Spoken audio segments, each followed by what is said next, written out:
Nah, biasanya air buangan itu ada beberapa tahapan ya. Nih, ada preliminary, primary, secondary, dan tertiary. Tuh, biasanya umumnya istilah dalam tahapan pengolahan air limbah atau air buangan itu ada ini.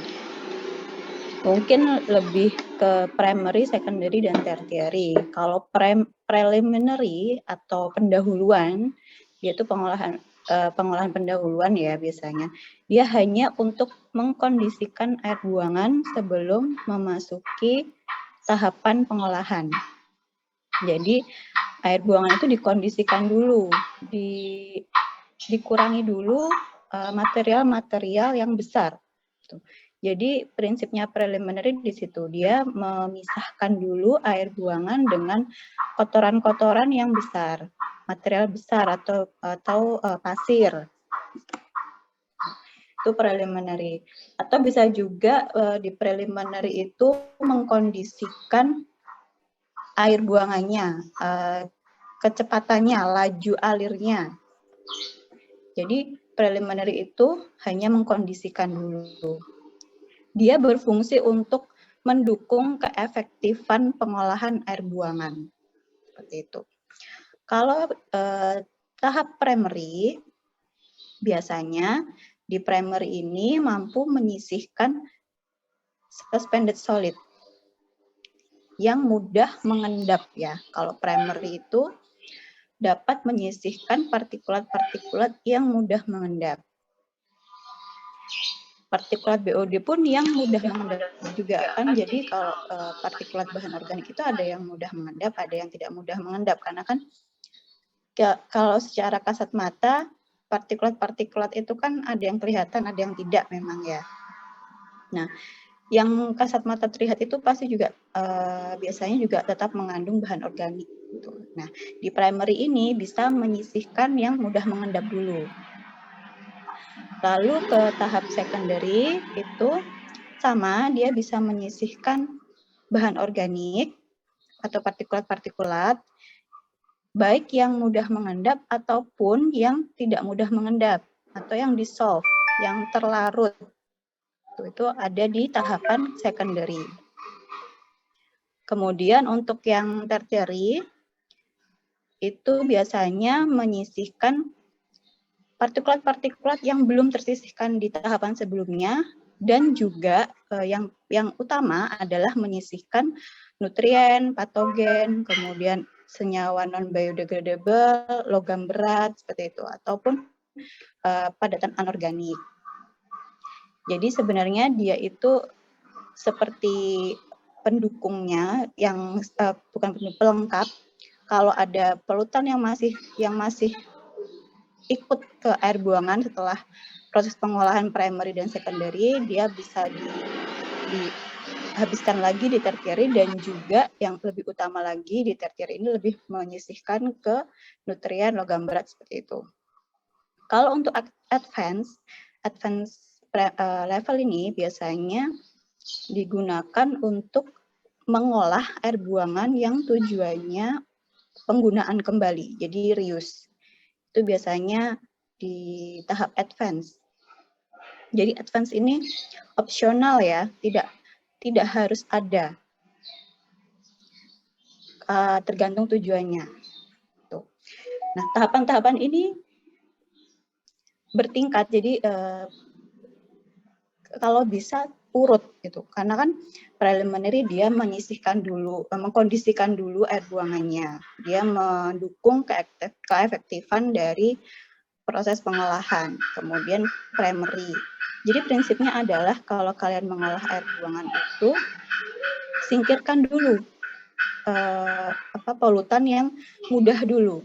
Jadi kayak yang besar-besar dulu, material besar, misal kayu atau kain, atau mungkin tisu seperti itu yang mungkin masih terikut ke bawah, misal air buangan domestik. Kalau air limbah industri mungkin ada ini ya, biasanya minyak atau oli seperti itu. Jadi prinsipnya sisihkan dulu material yang mudah disingkirkan. Kemudian bertahap. Nah, kemudian primary setelah dikondisikan air buangannya, ada primary dulu, yang mudah mengendap dulu. Primary itu intinya di padatan yang mudah mengendap. Kemudian secondary, baru tertiary. Kenapa tertiary terakhir? Karena dia bisa menyisihkan peti logam berat, nutrien, supaya tidak berat saja. Jadi tahapan ini tuh bertingkat supaya tidak memberatkan unit-unit setelahnya. Nah, di beberapa literatur itu juga ada beberapa istilah lain ya. Ada ini ada preliminary, ada primary, ada advanced primary. Tapi kalian nggak perlu bingung karena ya intinya kalau 3 ini ya primary. Preliminary bisa kita sendirikan jenis tahapan sendiri ataupun bisa dimasukkan ke primary. Kalau advance primary itu dia lebih ke meningkatkan saja, meningkatkan pengendapan, meningkatkan padatan partikulat yang mudah mengendap itu lebih banyak lagi, atau menyisihkan yang lebih banyak lagi.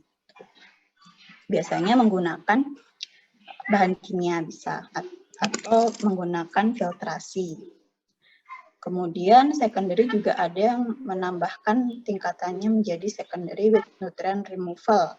Jadi kalau sebelumnya tadi kan di nutrien ini kan penyisihan nutrien ada di tertiary ya, tapi terkadang pun di secondary pun bisa menyisihkan nutrien.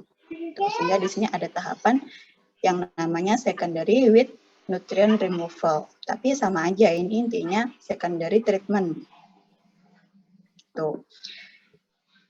Kemudian ada tertiary dan ada advance sama. Jadi sebenarnya ada beberapa literatur itu menggunakan istilahnya sendiri-sendiri, tapi intinya sama aja. Intinya tahapan pengolahan air buangan itu ada primary, secondary, dan tertiary. Tuh. Nah, ini contoh ya, contoh tahapan pengolahan. Nah, ini ada air buangan masuk, kemudian ada screening. Nah, di screening sama grid removal ini dia masuk ke preliminary treatment karena dia mengkondisikan, dia menyisihkan dulu material-material yang besar. Kalau di sini mungkin ya dari screening ini bisa aja ada kayu masuk kan. Nah, di screening ini bisa tertahan material-material yang besar, kayu atau kertas atau tisu atau mungkin plastik. Kemudian ada grid removal, ini biasanya dia menyisihkan pasir. Lalu ada equalisasi. Equalisasi ini opsional, kenapa? Karena fungsi equalisasi itu adalah mengatur laju aliran air buangan. Tuh. Jadi di equalisasi ini sebenarnya tidak ada penyisihan apapun. Dia justru tidak boleh ada yang mengendap di equalisasi itu. Fungsinya dia hanya untuk mengatur laju aliran, kemudian menyeragamkan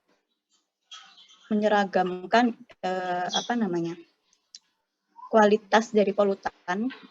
Parameter-parameter polutan itu kan bisa aja nih, misal air buangan domestik ya, tidak setiap jam itu kualitas BOD-nya misal 50 mg per liter, mungkin di pagi hari 100 mg per liter, nanti siang kan dia bisa aja turun atau bisa aja naik seperti itu. Jadi kan berfluktuatif tuh kualitas dari polutannya. Kemudian dari berbagai sumber pun juga berbeda-beda besaran dari polutannya. Fungsi equalisasi itu adalah menyeragamkan dari air buangannya, kualitas air buangannya, dan juga menyeragamkan aliran. Ketika kalian nanti mendesain IPAL gitu ya, itu kan ada kriteria desain. laju alir berapa, kemudian dari bak penampungnya berapa. Nah, laju alir itu mempengaruhi ukuran dari tiap-tiap unit yang akan kalian rencanakan. Makanya kenapa ekualisasi di sini diperlukan untuk menyeragamkan laju alir. Bisa dengan pemompaan, sehingga laju alirnya akan konstan sama, walaupun sumber air buangan yang masuk ini kan berfluktuatif, ya kan? Ini kan nggak mungkin, misal apalagi air domestik, air buangan domestik kan tidak mungkin setiap waktu debitnya sama. Air buangan industri pun seperti itu sebenarnya, tidak setiap waktu debitnya itu sama. Sehingga disinilah fungsi dari ekualisasi, dia menampung dulu, kemudian baru dipompa sehingga debitnya konstan. Nah, tapi di ekualisasi tidak boleh ada pengendapan. Kenapa? Karena di sini tidak ada penyisihan memang. Jadi diusahakan ekualisasi itu tidak terlalu dalam dan juga tidak terlalu kecil, karena kan tujuan untuk menampung air buangan kan. Jadi ekualisasi di situ ya tidak ada penyisihan, justru dia seperti suspended solidnya itu harus selalu seperti ini ya, selalu mengapung begitu. Jadi jangan mengendap. Kemudian dipompa. Nah, barulah masuk ke primary settling, tahap unit pengendapan. Di sini baru boleh ada pengendapan. Memang tujuannya untuk mengendapkan.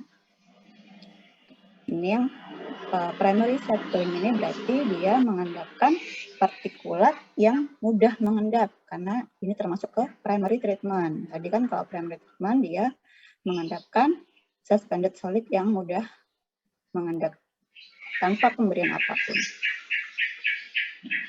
Nah, lalu dia masuk ke ini, ada secondary treatment di sini.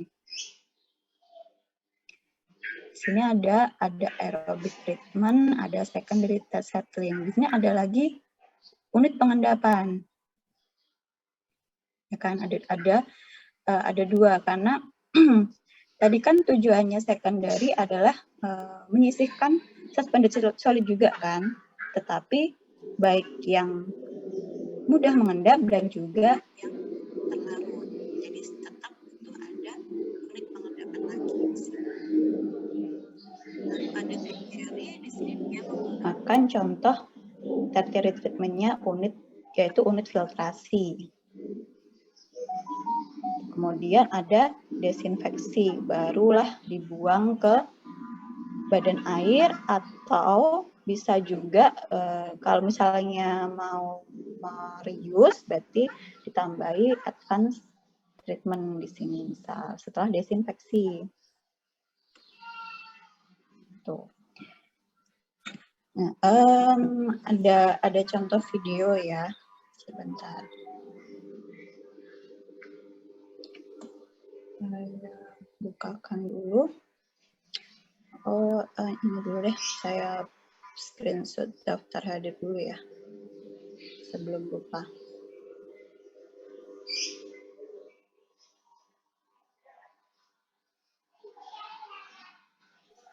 Ini tadi suara saya putus-putus atau lancar ya? Soalnya kok agak lemot internet saya.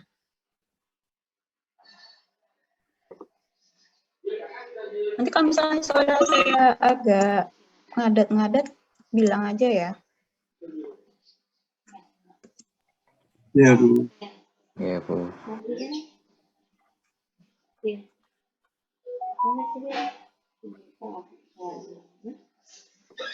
Ngaji ya?